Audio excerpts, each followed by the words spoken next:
The Dream Experiment, A Tale of Beauty and Terror. Part 1. You always admired Dr. Fluffy, the world's most famous hamster scientist. He was your idol and mentor, and you dreamed of working with him someday. That's why you were overjoyed when he invited you to his secret laboratory for a special experiment.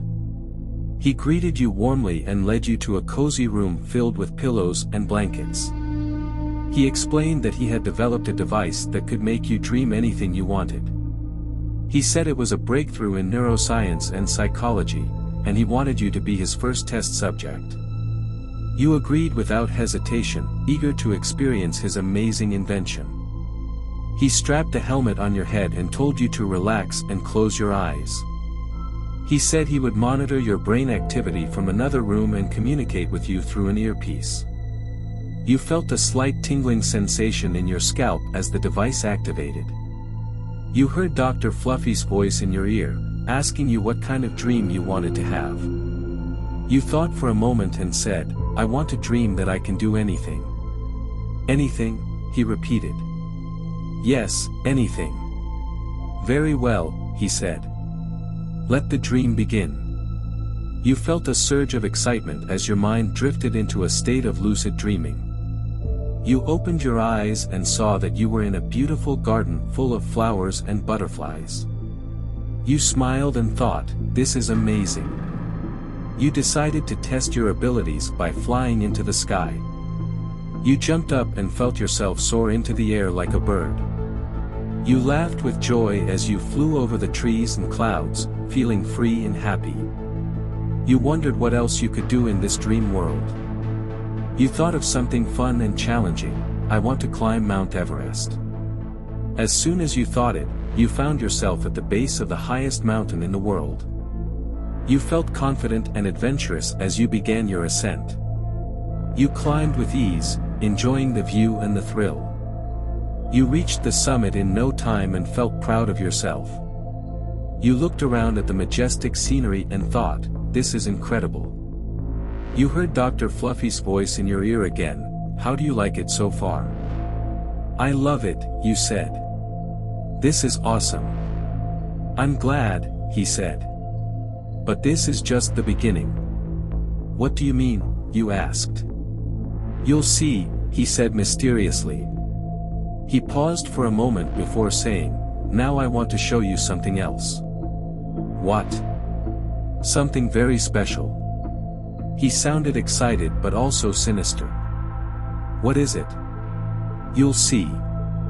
He repeated those words several times until they echoed in your head. "You'll see, you'll see, you'll see." Suddenly, everything went dark. Part 2.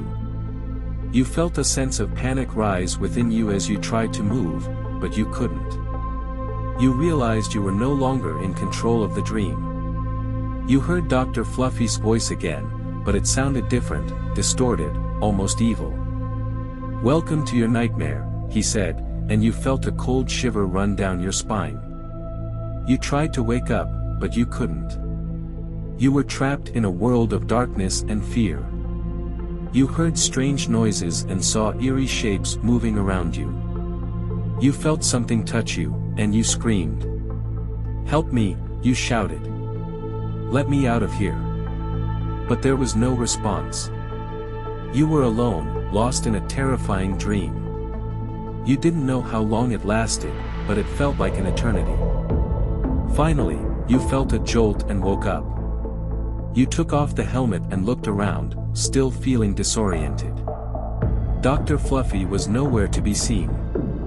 You realized you were in a different room, a laboratory filled with strange equipment and machines. You stumbled out of the room and found yourself in a deserted hallway.